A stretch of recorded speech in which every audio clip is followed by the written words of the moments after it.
You do make millions. How does someone who is not necessarily starting from scratch, because we talk about starting from scratch often, and we will continue to, because everybody starts somewhere. I certainly did. But how does someone, I bet you find people get stuck somewhere. Where's usually that place that they get stuck? I'll tell you exactly where folks are getting stuck. They refuse to hire employees and learn how to manage and lead a team. Okay. That is the stuck point, I think. Where are they normally in revenue around that time? I think it's around 250. Once you hit $250,000 in revenue, you need to reinvest that back in the business. Like at 250, I advise my clients, you need to hire your first full-time assistant. Full-time employee, okay? Not a contractor, not a VA. Hold on a second. But you can go to hirerunner.co anytime you want to.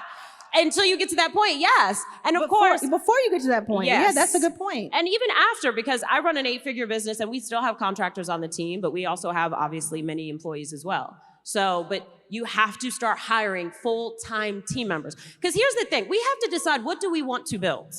Are we building a job for ourselves? Are we freelancers that work for ourselves and we're gonna make a living for ourselves and we're gonna do most of the work ourselves? Or are we building businesses that are assets, that are sellable, right? That are sustainable? It's the same pathway, right? So like a business you could sell is a business you want to own. Okay? So a business you can't sell is one that you are not enjoying running, okay? Because it's running you is usually what the case is. So if we want to build sustainable businesses, I want us to have assets that we can transfer to the next generation or that we can sell for many millions and then those millions get transferred to the next generation. That's what I want for us. And if we're gonna do that, then we have to be leaders and we have to build real businesses and that requires employees. Because I see all day long on Threads or whatever social media, I didn't want to hire employees. I got rid of all my employees. It was very stressful. I didn't enjoy it. So I fired everybody. And now I'm so much happier being a freelancer. And I'm like, more power to you. But that is, so then you are a freelancer, right? So let's decide what we're building. Are we going to be solopreneurs, freelancers for the rest of our lives? Or are we going to step our game up, right? Learn how to be leaders, learn how to manage people, not be afraid of it. Right? It's hard, yes. And there's a lot of trial and error. You're gonna make a lot of mistakes. I made a lot of mistakes, but then you learn. And now we have an amazing team that I'm so grateful for, but that I wouldn't have had, right? Unless I would have made those mistakes or had to learn the hard way. But you have to learn how to be a leader and manage a team and train a team, because you don't just hire them and then they instantly do everything for you and it's perfect. Yes. It's actually quite the opposite. Yes. Now, when you talk about lifestyle versus a sellable business, I know you're saying it to your specification, but both are okay, right? Both are okay. Yeah. Just know what you're building, right? Just let's all be honest about what we're actually building. When we say we're building businesses, businesses have teams, and that's how you scale. And in fact, I'm sure you would say as an investor, Arlan taught me how to invest, y'all, just so you know. I didn't see myself as an investor until I started working and hanging out with Arlan. So thank you for that. Thank you. But, right, like, so you have to, if we're building businesses, we need to see ourselves as business owners, and that includes being a leader and being a leader of teams. If we want to build something that is just, we just want to work for ourselves and make good money, that is a great path too. I did that for a long time as well, right? So that's beautiful as well, but it's usually not transferable. It's not something that you can get an investor for, and it's not something that you can sell later, right? It's gonna end with you. And that's totally, I want us to be free. So if that gives you the freedom that you want, great. But I think it actually comes down to sitting down and saying, kill all the noise and everybody who's saying, you need to have this, or you need to know what you want. I think at first, know what you actually want. What are your desires, right? And then once you're clear on that, then you can build towards that. Otherwise, you're just building a road to nowhere, right? We gotta know what our goal is and where we're going. And it's okay if it's different than what everybody else wants. Yeah. For those who don't know a lot about your work, or even those who do, but they just don't know this part of it, what is your business model? What is my business model? Yes. So my business model is we have a couple of offers. And what we do, just for anybody who doesn't know, I run a company called Hello 7. And what we do is help entrepreneurs. Shout out to the Schmillies in the house. Rachel can't walk anywhere without somebody running up to her. We love our Schmillies. I was walking behind Rachel at the hotel and I was like, they ran right to Rachel. Schmillies is short for Schmillionaires, just so y'all know. But we have, so our main thing is a membership, and it's called We Should All Be Millionaires, the Club. And that's the starting point where we teach you how to build a business, right? So taking those, believing in your dreams, believing that is possible is step one. Changing the story you're playing in your head, right? Being surrounded by people like everybody here who are ambitious, who are cheering for you, who are gonna share resources, right? Who don't gatekeep. It's giving you that network that I never had, and then the coaching that you need, and the support, and then also the step-by-step process. So that's like a membership. So I want to get in the nitty-gritty of the Yeah, business so that's model. a membership That's community. A membership. So people pay something monthly or yearly to be part of that. And that's step one. And there was a time where that was our whole business. We had an 8-figure business just off of the membership community. Because everybody here is here to make their first million, if not their next one. Yes. And we want those step by step. So this, just knowing that that's part of your business model, and the rest you're going to say is going to be so helpful, because somebody's going to click and say, oh, a membership, or I got something that could be a membership kind of thing. Yeah. Right, understanding what offer options there are. Okay, and I will tell you what I think is the lifeblood of a business that I think you should be thinking about when you're building your business or deciding on your offers is, how can you get that recurring revenue, okay? We need them subscription dollars, okay? Because that's what actually makes a business sustainable. It's like the Netflix of it all, right? If you can be paid every month rather than one time, now you have a recurring business model where next month, I already know that I have XYZ coming in. Now it's easier to hire an employee because I know I'm making whatever, $20,000 a month. My employee is $5,000 a month. I know I'm gonna have the money to pay them, right? And so subscription is something that you wanna think about. And that's what our key metric is at Hello 7. Like, that is our priority, is having subscription offers. Like, we don't even want you to pay in full, just pay monthly. Because you roll with Nathan Barry, and he has $140 million company. Am I right? That Nathan Barry at Convert? He's not at 100. He's at 40 million. He's at 40 million. Yes. But in revenue. Yes. And he's like a SaaS product that I just used today to yell at y'all an email. I thought. Yeah. So you see, what I love about that is y'all have a podcast together, and you're looking at this coaching business that some would call a lifestyle business. Yes. I don't know if that's good or bad, but some would call that. And you're thinking of it like, how do I make this into the SaaS model that is making people billionaires? Correct. Yes, I'm looking to build a scalable business. So if you think of us as like an individual coach, that's not it. That's not what we're doing. I actually am now in a place where I'm free to do this because I'm not running the day-to-day of my business anymore. The president of my company, Brittany Martin, is doing that. And we have an incredible team that delivers and gets it done. Every day we have coaches, we have all kinds of people on the team. So the first thing that we sell is the membership. And then the next level after that is a new program that we just launched called 6-Figure Side Hustle.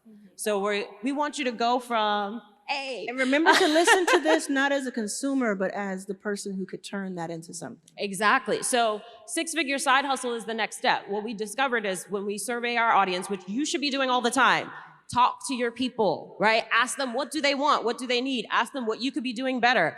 First of all, we're allowed to make mistakes, okay? We're allowed to not be perfect, and always be in conversation with your people so you can get better, right? So you can always be improving on and iterating. And this is the thing, if you stick with one thing for a long time, you're gonna keep iterating and getting better and better and better until you are world-class at that thing. When you constantly switch it up, you never give yourself the chance to really dig in and make it great, right? Make it the best that it could be. So that's other advice I would give to you as well. Okay, so we have the membership, and then we have something called 6-Figure Side Hustle, which is a new program.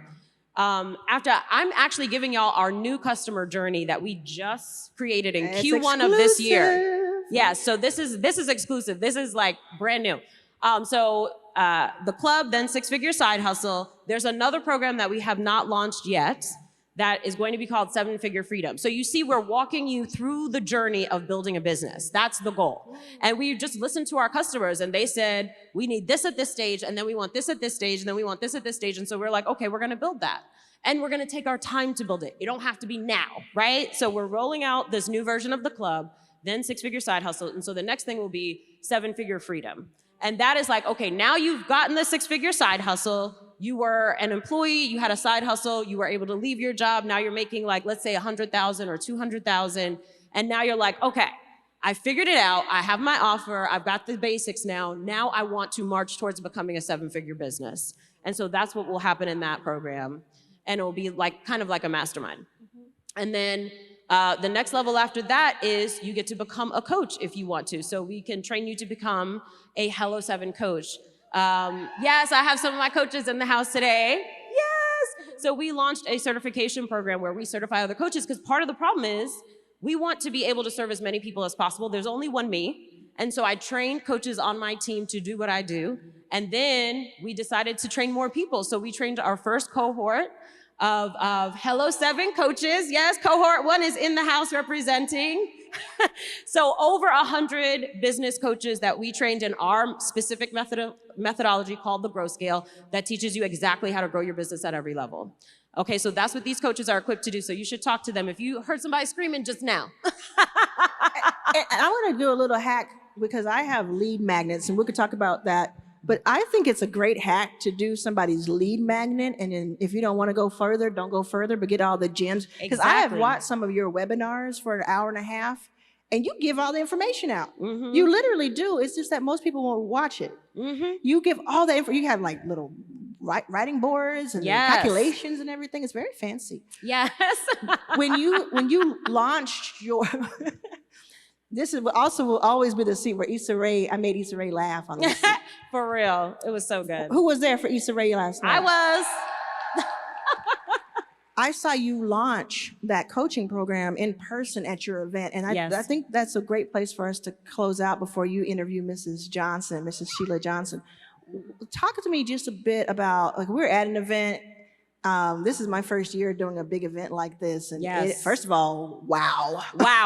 I used to be in production and I still didn't know it was headed my way. Yes. But beyond that, like all I couldn't go to sleep last night because I couldn't stop watching people's reactions and the fact that they were having so much fun and getting so much value from this, and seeing what people were having problems, and just saying it's just all so organic. And what have you found that now that you are 2 years ahead of me in your big event that you do every year? You do an event, 1,000 people, real luxurious event.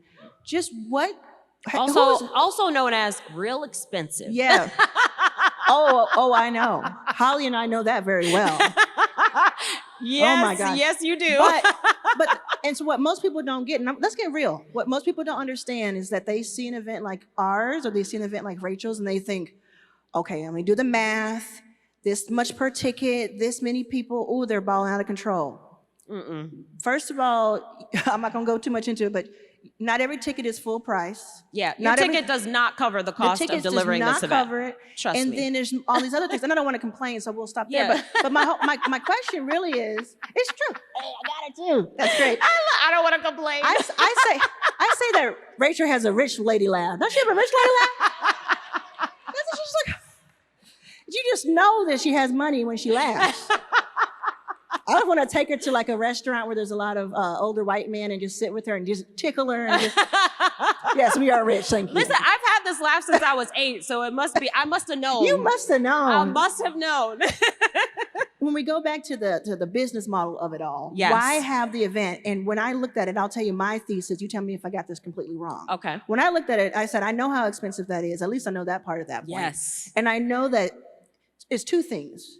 One thing is, you can create a program like the coaching program, and it can kind of sustain what you do.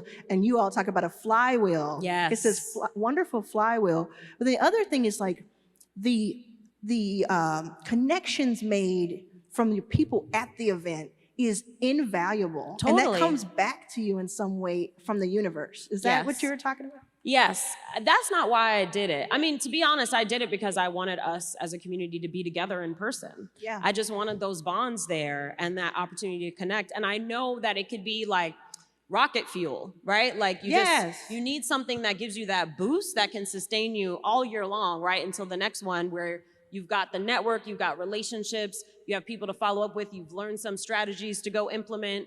So I just think that that is so powerful. And that's why I wanted to do it. And trust me, I've had to fight my team because they are like, this is expensive. Are you sure? You know? But I think sometimes you're building something that you actually lose money on for years, that is not going to give you a return for a long time. When you get to a place where, let me tell you the real tea.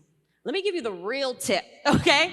When you can build something that you're willing to wait to get paid, the longer you're willing to wait to get paid, that's how much more time you have to make it amazing. And you can't do that on day one. On day one, I had bills to pay, I had kids to feed, right? So I couldn't do that. But I've gotten to a place where I could build something that it may not be profitable for 3 to 5 years. But I understand that I'm building an asset, and it is a sellable asset. It is a sustainable asset. That's what I'm building it to be. But it does take time, and you have to be willing to take some L's along the way. And trust me, sometimes it's very painful, and I have meetings where they're like, we looking at the math, and we don't like it, you know?